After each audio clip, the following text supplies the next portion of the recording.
All right, in this video, we are going to continue on in chapter 2, talking about our different kinds of matrix operations. This section is devoted to the idea of finding the inverse of a matrix.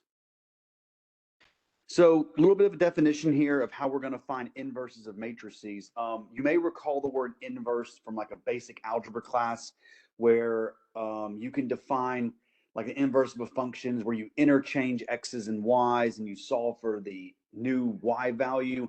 Essentially, you're flip-flopping your domain and your range. It's a little bit different in the matrix world than it is maybe in the function world. So let's go over kind of what the idea is here. So if you have an n by n matrix A and is said to be invertible, or another word we hear once in a while is non-singular, this will be true only if there is another n by n matrix B, such that if you multiply A times B, you will get the identity matrix. And if you multiply B times A, you will also get the identity matrix. So a couple things from this first sentence here is that if you haven't noticed in the very first couple words, your matrix A has to be a square matrix. And when you find its inverse, it will also be a square matrix. So you're only working with matrices that rows and columns match. If you can find a matrix B that makes this suitable, then what we do is we call B the inverse of A, or AKA, we denote it as A inverse, or A raised to the -1. So moving right along is that officially the definition says an n by n matrix A is invertible if and only if A is row equivalent to the identity matrix. So if you're able to take any square matrix and put it, essentially, this is saying put it into reduced echelon form, and it becomes the identity matrix, then you know that A is invertible. Now, how you'll find the inverse of the matrix is that any sequence of elementary row operations that reduces A to the identity matrix also transforms the identity matrix into A inverse.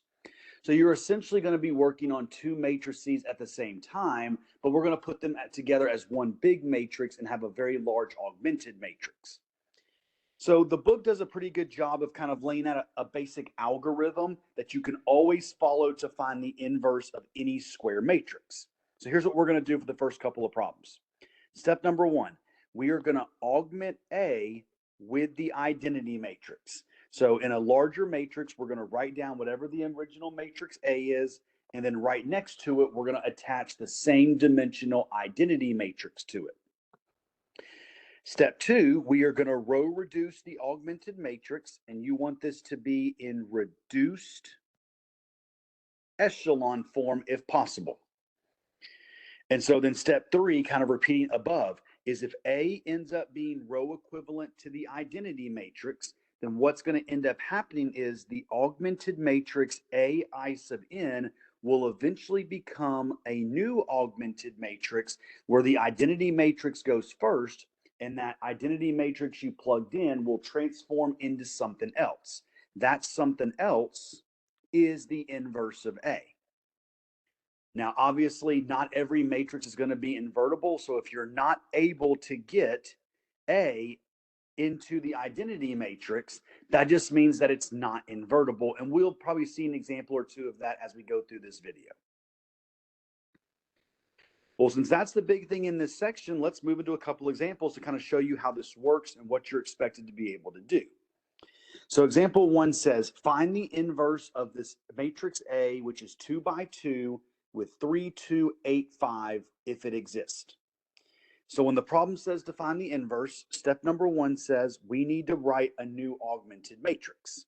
We're going to have 3, 2, 8, 5, and then I'm going to augment it with the same dimensional identity matrix. So since the original matrix A is 2 by 2, I'm going to put a 2 by 2 identity matrix there as well. Now, unfortunately, we have to now transform this matrix, which is A. We're trying to change it into the identity matrix or get it into reduced echelon form. It doesn't look like these numbers are going to work out very nicely, so we're going to have some fractions in this problem, it looks like, but we'll do our best. Nothing nice here. So I'm going to take row 1. I'm going to go ahead and bite the bullet. Sorry. I'm going to go ahead and bite the bullet now. I'm going to scale it by a third, at least to get a 1 in my first pivot position. So that will make it 1, 2/3, 1/3, 0, and then 8, 5, 0, 1. So to continue on to reduced echelon form, I am now going to replace row 2 by subtracting 8 row 1s from it. So while the first row is not going to change, your second row would be 8 minus 8, which is 0, and then maybe a little scratch work is needed here. We're going to have to do 5 minus 8 times 2/3, which is 5 minus 16/3, which is 15/3 minus 16/3, and that's going to give you negative 1/3. Then you have 0 minus 8/3, which will just be negative 8/3, and then 1 minus 0 is just going to be 1. So little arithmetic, but nothing too over the top. We need our next pivot position to be a 1. So for the first time, maybe the whole class, maybe the second or third time if I'm thinking back now, we're going to take row 2, and instead of multiplying by a fraction, if I want to make that negative 1/3 be a 1, I'm actually going to multiply it by a negative 3. So when I do that, my top row remains the same again. My second row is now going to become 0, 1, 8, negative 3. And then the last thing I have to do is I have to get rid of the 2/3 that's above that 1. So not the best numbers possible, but it looks like I can take row 1, and if I subtract 2/3 of R2, that should do the trick. So my bottom row remains the same. All right. My top row is going to be, let's see, 1 minus 0 is 1. 2/3 minus 2/3 is 0. That's going to end up being, oh, little scratch work again. That's going to be 1/3 minus 2/3 times 8, which is 1/3 minus 16/3. That's going to be negative 15/3, which is negative 5. Right? And then you're going to have 0 minus 2/3 times negative 3. So let's see, negative 2/3 times negative 3 is going to be positive 2. I think I did that right. Negative 2/3, 3's cancel. Yep, positive 2. And so as you can see, we have now transformed that first matrix into the identity matrix, which means once you do that, whatever the original identity matrix becomes is going to be your invertible matrix. So we can now say that A inverse is going to be the 2 by 2 matrix, negative 5, 2, 8, negative 3.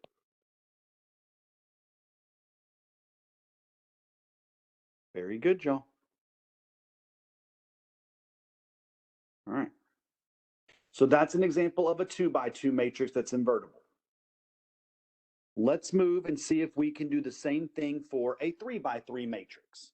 So in this example, our 3 by 3 matrix is going to be 0, 1, 0, 1, 0, 3, and 4, negative 3, 8. Let's figure out what the inverse is if it exists. So once again, first thing I got to do is I've got to set this up as an augmented matrix. So starting down here, we're going to have 0, 1, 0, 1, 0, 3, 4, negative 3, 8, and then I'm going to augment this with the 3 by 3 identity matrix on the end. So let's see if we can transform A into the identity matrix. Well, I really need a 1 in that first position, so it looks like the easiest way to do that is to interchange row 1 and row 2. So on top, you'll get 1, 0, 3, 0, 1, 0, and then you'll follow that with 0, 1, 0, 1, 0, 0. Bottom row staying the same. Then I need to get rid of that 4 in the bottom. So I'm going to take row 3 and subtract 4 row 1s. So the top 2 rows are not going to change for right now. And then the bottom row should become 0, -3. 8 minus 12 is -4. 0 minus 0, 0 minus 4, and 1 minus 0. All right, so first column done. In the second column, we already have a pivot position of 1. I just need to get rid of that -3 that's right below it. So I'm going to take row 3 again, but this time I'm going to add 3 row 2s. So once again, the top 2 rows do not change. The bottom row, let's add 3 of the row above it. So that would be 0, 0, -4. Oh, that's going to be 0 plus 3, which is 3, -4, and 1.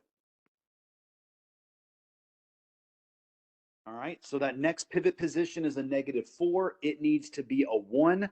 And so I'm going to go ahead and do that now. So I've kind of avoided the fractions till this point. Let's take row 3 and multiply everything by a -1/4. So I feel like we're not doing anything to the top 2 rows since the switch, but we'll eventually do something, looks like. So your new bottom row should be 0, 0, 1.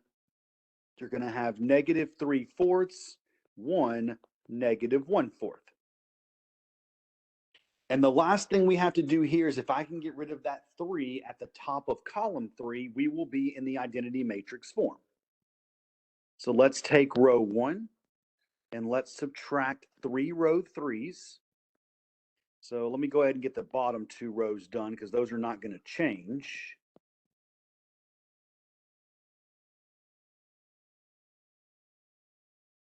All right, so let's see. 1 minus 0 is 1, 0, 0.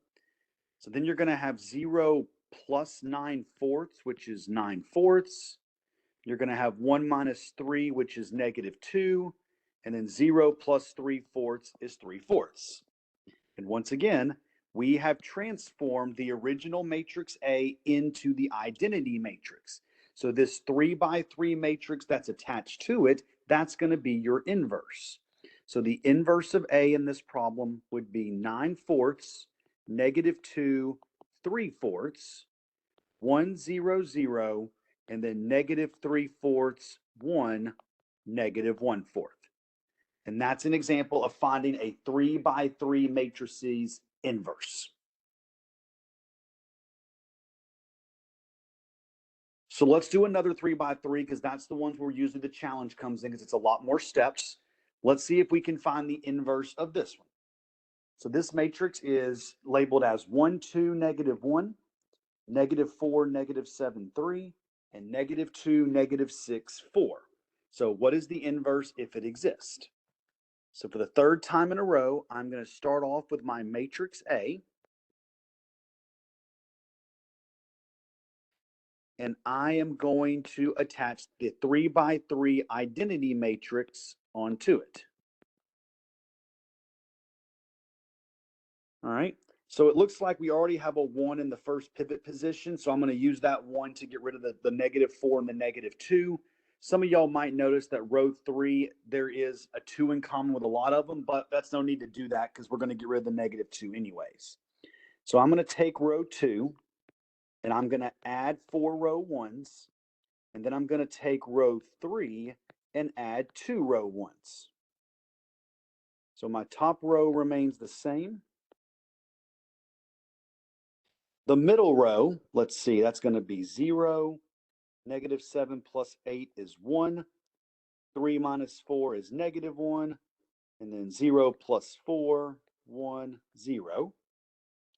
And then row 3, I'm going to add 2 row 1s to that. So it should be 0. -6 plus 4 is -2. 4 minus 2 is 2. 0 plus 2 is 2. 0 plus 0 is 0. And then 1 plus 0 is 1. All right, well, we already have a 1 in the next pivot position, so that's good. I just need to get rid of the 2 above it and the -2 below it. So for this step, I'm going to take row 1, and I'm going to subtract 2 row 2s. And then similar, I'm going to take row 3, but I have to add 2 row 2s. So my middle row is going to stay the same. So let me go ahead and jot that one down just because it's not going to do anything. Take row 1 and subtract 2 times the row below it. So that's 1, 0. Negative 1 plus 2 is 1.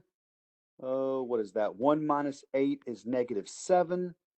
0 minus 2 is negative 2, and then 0. And then row 3, if I double row 2 and add it to it, you'll get 0, 0, 0. 2 plus 8 is 10, 2, and 1. So what you'll notice for the first time here is that while my first and second pivot positions, there were no issues, I'm not going to be able to get a pivot position in that third row because there's no way to get a 1 there without flip-flopping or swapping rows, and that's going to mess up the pivot positions I already had. So since A cannot be reduced into the identity matrix, A is not invertible. So when you get to a problem like this on your homework, if this situation happens, there's a little button that you'll click that says A is not invertible, or on a test, you would just simply say the inverse does not exist, A is not invertible, something along those lines.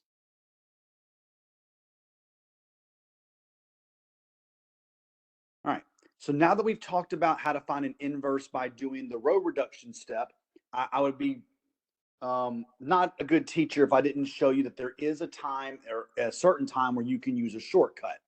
Now I will lead before I go over this. This little shortcut I'm about to show you only works for a 2x2 matrix. Any square matrix higher than that, you're going to have to go back and do the row reduction as we just showed you. So a possible shorter way of computing the inverse of a 2x2 matrix. So if we have a matrix A where the elements are labeled as A, B, C, D, as long as A times D minus B times C does not equal 0, then A must be invertible. The reason that that stipulation is required here is because if you look down at the next step, this is the formula to find the inverse of an invertible 2x2 matrix. You would do 1 divided by A times D minus B times C, and you would multiply that by the matrix D negative B negative C A. Now, remember, if AD minus BC is not 0, you can do this. If it is 0, as you can see, you don't want to end up with a 0 on the bottom of this scalar, so that's why it doesn't work. So kind of jumping down to the next line a little bit ahead of schedule, if A times D minus B times C does become 0, that's fine. It just means that you're not going to be able to find the inverse of A. So once you find this scalar of 1 over AD minus BC, what you will do to the original matrix, and I kind of write it out in 2 steps here, you are going to switch A and D. So the original 2 numbers that are on what I call the main diagonal in a previous video, you flip-flop those. So put the D in the upper left value and move the A value to the lower right. The B and the C, you are just going to negate. So whatever the original B and C value are, you're going to apply a negative to it. Now do keep in mind, if B or C is already negative, then you have to then make it positive. You're changing the sign of those 2 numbers. So what I want to do is I want to bring back the example we did in example 1. And let me scroll back up and find out what our answer was because I already forgot it. There it is. Negative 5, 2, 8, negative 3. Negative 5, 2, 8, negative 3. So we've already worked this problem earlier by row reduction and found this to be our final answer. Let me show you how much nicer it is to do this algorithm if you're willing to learn it. So the formula says I'm going to find A inverse by doing 1 over, and I'm going to multiply A times D minus B times C. So I'm going to take 3 times 5, which is 15. That's my A and D, minus B times C. 8 times 2 is 16. And we're going to multiply this by the matrix where the two steps. We're going to switch our A and D value. So I'm going to put a 5 up top and a 3 down at the bottom, right? And then the two elements of my B and C, we're going to negate them. So instead of 2, 8, it now becomes -2, -8. Simplify your scalar. 1 divided by, that's going to be 1 divided by -1 is -1. 5, -2, -8, 3. And if you multiply your scalar -1 by every element, you will end up with the answer -5, 2, 8, -3, which you notice is the exact same answer we found earlier by doing row reduction. So take advantage of this algorithm if you would like, especially as we move to future problems where these inverses are so popular. I'm going to do this algorithm every time we run into a 2x2. Unfortunately, the 3x3s and higher we'll have to do by hand, but we'll do those in the videos. One extra tidbit here that's not a big deal right now, but it is a word that I actually accidentally said a minute ago, but we're going to hear it a lot more in chapter 3, is that this AD minus BC value, some of y'all might recognize what that is from maybe a different class. This is actually called the determinant of A. If you have no idea what a determinant is, that is not a big deal. We haven't covered that yet, but in chapter 3, we're going to learn about how determinants help us do certain applications with matrix algebra. But I wanted to put that out there in case you thought that looked familiar. I won't use that word as much, or I'll try not to use that word in the videos for those who haven't seen it before, but determinants are something we'll talk more about in future videos.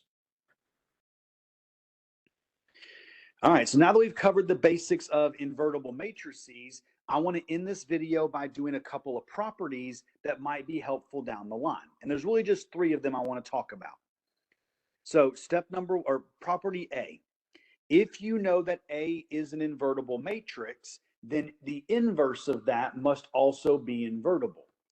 So what that essentially means, putting those two statements together, is that if you can find something that's an inverse, and you take the inverse of an inverse, you are just undoing itself.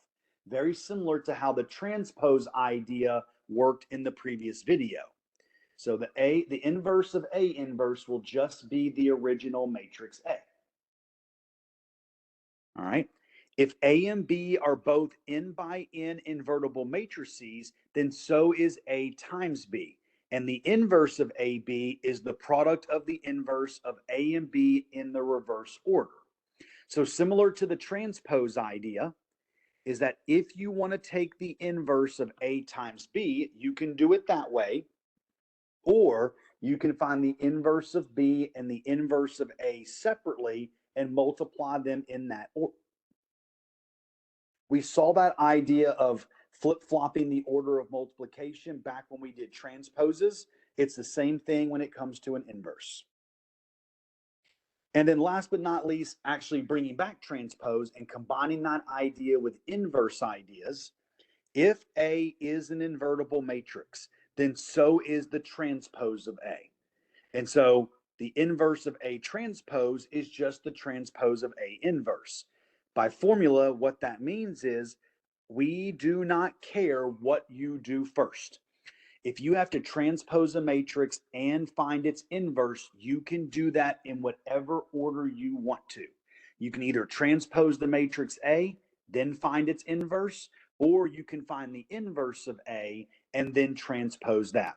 That'll be completely up to you. And honestly, for me, it really depends on what the numbers look like, whether or not I want to go ahead and knock out the transposing, or I think the inverse is pretty straightforward to find.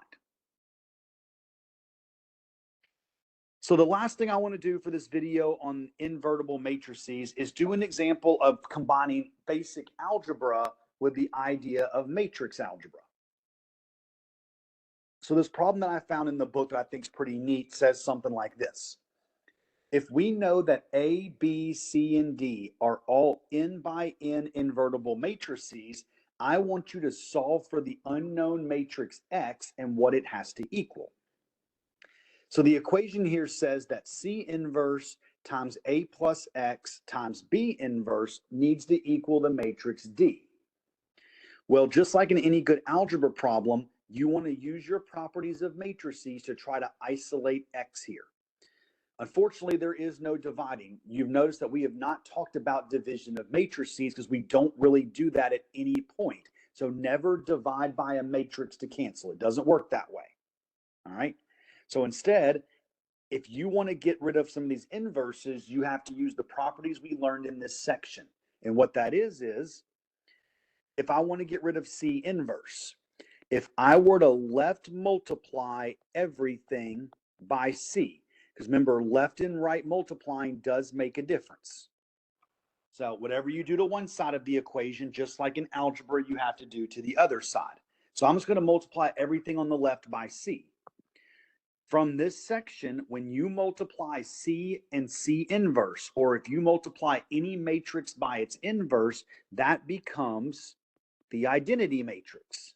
And what we discussed in previous videos is that the identity matrix is equivalent to you multiplying by 1. It doesn't really do anything. So what you're left with is A plus X times B inverse is the product of the matrices C and D. All right, similarly, I now want to get rid of this B inverse, so I need to multiply it by B. But if I do it on the left, that's not going to help me. I need to put the B on the right-hand side so that they're next to each other. So I would write this as A plus X, B inverse, and I'm going to multiply the right-hand side of that equation by B. If I do that on the on the left, I have to also do it on the right-hand side. So I'm going to multiply CD on the right by the matrix B. This allows me to say that B inverse and B become the identity matrix, which is essentially just the number 1. And that leaves you with A plus X is CDB. We know that we're allowed to add and subtract matrices, so this should be the nice easy part. If you want to get X by itself, I'm just going to subtract the matrix A from both sides. And that allows me to say that the matrix X must be C times D times B in that order, and then you will subtract off whatever matrix A is. And that would be how you find matrix X based on this original matrix equation. So a little bit different kind of a problem, but it kind of shows you where the properties of inverses are needed. So that ends my video for section 2.2 on inverses of matrices. So in the next video, we're going to move into section 2.3.